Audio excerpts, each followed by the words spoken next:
Hello दोस्तों, आपका एक बार फिर से स्वागत है मेरे चैनल 5 एलिमेंट्स फिजियोथेरेपी के अंदर। आज मैं डॉक्टर निमिषा गुप्ता और डॉक्टर आयुषी गुप्ता आपसे बात करेंगे कमर की एक्सरसाइजेस की। ये कुछ ऐसी एक्सरसाइजेस है जिनको रोज करने से आपकी कमर की मांसपेशियों की ताकत बनी रहेगी। जैसा कि आप देख रहे हैं, लॉकडाउन में आजकल हमारा बैठने का टाइम बहुत ज्यादा इंक्रीज हो गया है। हम अपना ऑफिस का काम खत्म करके चुकते हैं कि फिर हम अपनी एंटरटेनमेंट के लिए भी बैठे रहते हैं। कभी हम बिस्तर पे लेट के अपना लैपटॉप रख के उस पे काम कर रहे होते हैं। इससे हमारे पोस्चर्स भी बहुत ज्यादा खराब हो चुके हैं। जो ऑफिस जाने की वजह से हम थोड़ा बहुत चल फिर लेते थे, वो चीज भी हमारी बंद हो गई है। तो ये टाइम बहुत जरूरी है कि आप अपनी कमर की मांसपेशियों का ध्यान रखें, जिससे आगे चल के आपको कमर की कोई दिक्कत ना हो। हाँ, इस बात का आप जरूर ध्यान रखें कि अगर आपको डिस्क की कोई प्रॉब्लम है या आपको पहले से कोई कमर की प्रॉब्लम है, तो ये सब एक्सरसाइजेस करने से पहले आप अपने फिजियोथेरेपिस्ट या ऑर्थोपेडिक डॉक्टर से कंफर्म कर लें और उन्हीं के बाद ये एक्सरसाइजेस करें। ये वाली एक्सरसाइजेस एक बॉडी की जनरल कंडीशनिंग या फिर आपकी लो बैक की जनरल कंडीशनिंग बनाने के लिए। आज मैं आपसे 8 एक्सरसाइजेस के बारे में बात करूंगी, तो चले शुरू करते हैं। डॉक्टर आयुषी आपको ये एक्सरसाइजेस डिमॉन्स्ट्रेट करके दिखाएंगी एक एक करके। इन एक्सरसाइजेस के लिए आप या तो अपने पलंग के पे लेट जाइए जिसपे थोड़ा सा हार्ड गद्दा हो। बहुत सॉफ्ट गद्दे पे लेट के ये एक्सरसाइजेस ना करें। नहीं तो आप नीचे एक योगा मैट बिछा के भी ये एक्सरसाइजेस कर सकते हैं। पहली एक्सरसाइजेस के लिए हम लोग इस तरीके से सीधे लेट जाएंगे और हम अपनी कमर को उठाएंगे। इस एक्सरसाइज को हम ब्रिजिंग भी बोलते हैं। इसके अंदर आपको अपनी कमर ऐसे उठा के रखनी है 10 सेकंड तक और उसके बाद धीरे धीरे उसको नीचे लेके आना। इस एक्सरसाइज में ध्यान रखने वाली एक बात है, अगर आप ये अपनी एक्सरसाइज पैरों को ऐसे जोड़कर रखकर शुरू करें, तो जब आप ऊपर जाएं तब भी आपके पैर ऐसे एक दूसरे के बिल्कुल पास रहने चाहिए।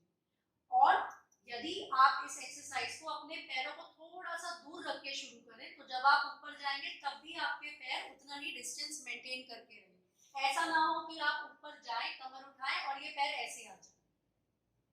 ये एक्सरसाइज आपको 10 बार करनी है।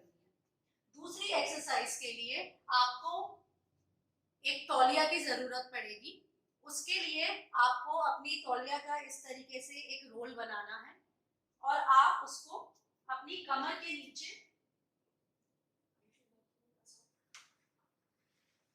ऐसे रख लेंगे। आपको ये तौलिया अपने जहाँ पे डिंपल्स होते हैं हमारे, उन डिंपल्स के ऊपर रखनी है।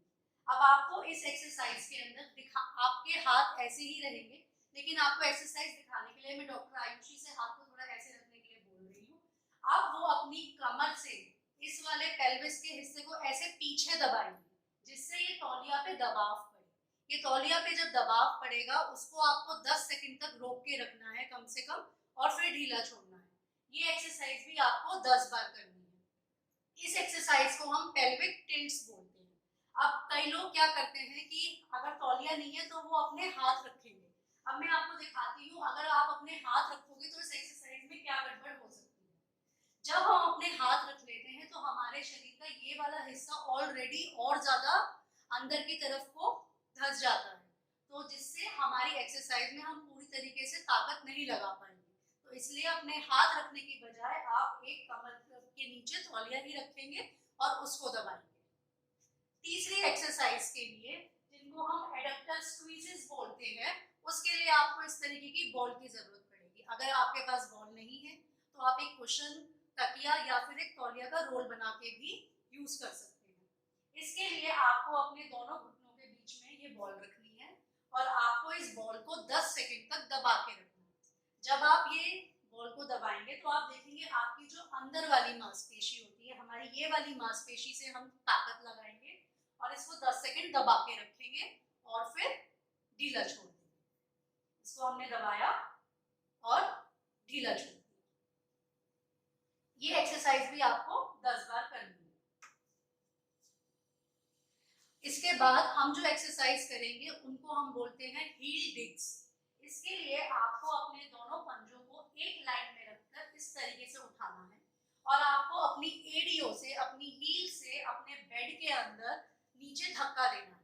ये एक्सरसाइज करते वक्त कई लोगों की कमर उठ जाती है, तो ये कमर ना उठे उसके लिए आपको जो मैंने पेल्विक टिल्ट वाली एक्सरसाइज बताई थी, आप उस तरीके से अपना पेल्विक टिल्ट कर लें और फिर इसके अंदर पैरों को धंसाएं।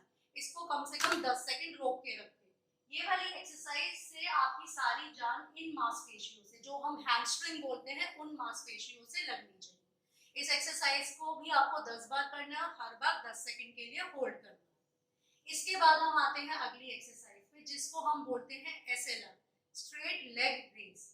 इसके लिए अगर ये एक्सरसाइज मुझे इस पैर की करनी है तो मैं दूसरे घुटने को मोड़ के रखूंगी और फिर अपना पैर को उठाऊंगी, जिसमें आपका घुटना बिल्कुल सीधा रहेगा और आप देखेंगे आप अपना पैर दूसरे घुटने से ऊंचा नहीं लेके जाएंगे, आप पैर को इससे ऊपर नहीं लेके जाएंगे।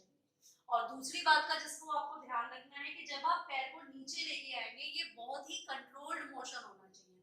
आपको एकदम से झटके से पैर को नीचे नहीं लेके आना है। अगर आप झटके से पैर को नीचे लेके आएंगे तो हो सकता है आपकी कमर में एकदम से कोई चपका मारे या दर्द इंक्रीज हो सकता है। ये एक्सरसाइजेस सीधे लेटने के करने के बाद हम अपने पेट के बल लेट जाएंगे। डॉक्टर आयुषी लेट जाइए। अब इसके अंदर हम सबसे पहले जो हमने सीधा लेटकर पैर उठाया था, इसमें भी हम उल्टा लेट के पैर को उठाएंगे। लेकिन इस एक्सरसाइज के दो पार्ट्स हैं। पहले पार्ट में हम इस मांसपेशी का इस्तेमाल करके अपने पैर को उठाएंगे और इस एक्सरसाइज के दूसरे पार्ट में हम इस वाली मांसपेशी का, अपनी हिप की मांसपेशियों का इस्तेमाल करके पैर को उठाएंगे। तो जो शुरू के 4 से 5 डिग्री की मूवमेंट होती है वो हमारी इस मांसपेशी की होती है। तो इसके लिए आप अपना पैर सीधे उठाएंगे, पैर बस इतना 4 से 5 डिग्री, और आप खुद देखेंगे कि आपकी ये वाली मांसपेशी ही इसको उठा रही है। अगर हम इसी चीज को और ऊंचा कर देंगे तब आपकी हिप की इन्वॉल्वमेंट भी हो जाएगी। तो पहले 4-5 दिन आप फोकस करें शुरू के 4-5 डिग्री पे और इस वाली मांसपेशी से ही इस्तेमाल करके ये पैर को उठाएं। और फिर उसके बाद जैसे जैसे आपकी इस मांसपेशी की ताकत अच्छी लगने लगती है आपको, फिर आप हिप का इस्तेमाल करके इस मांसपेशी से इसको ऊपर उठाएं। इस वाली एक्सरसाइज को हम प्रोन एसएलआर बोलते हैं। ये एक्सरसाइज भी आपको दोनों पैरों पे करनी है और 10-10 बार करनी है। इसके बाद हम आते हैं कोबरा पोज पे या भुजंगासन पे। भुजंगासन के भी 2 वेरिएशन होते हैं, जिसमें आप पहले उसको एल्बो पे रख के अपनी कमर उठा सकते हैं इस तरीके से। जैसे जैसे आप इसमें कंफर्टेबल हो जाए, आप 10 सेकंड तक बिना किसी दर्द के, बिना किसी स्ट्रेन के इसको होल्ड कर पाए, फिर आप अपने हाथों पे भी पूरा वजन लेके अपनी पूरी बॉडी को इस तरीके से उठा सकते हैं। इसको भी आपको कोशिश करना है 10 सेकंड तक रोकने के लिए और फिर धीरे नीचे आ जाना है। ये एक्सरसाइज भी आपको 10 बार करनी है। इसके बाद हम एक एक्सरसाइज ऐसी करेंगे जिसमें हमारी सारी मांसपेशियों की कुछ कुछ इन्वॉल्वमेंट हो जाती है और वो हमारी बैक को एक बैलेंसिंग सिखाती है। उसको हम बोलते हैं कैट एंड कैमल मैन्यूवर, जो आप लोग बहुत से लोग जानते ही होंगे इस एक्सरसाइज को।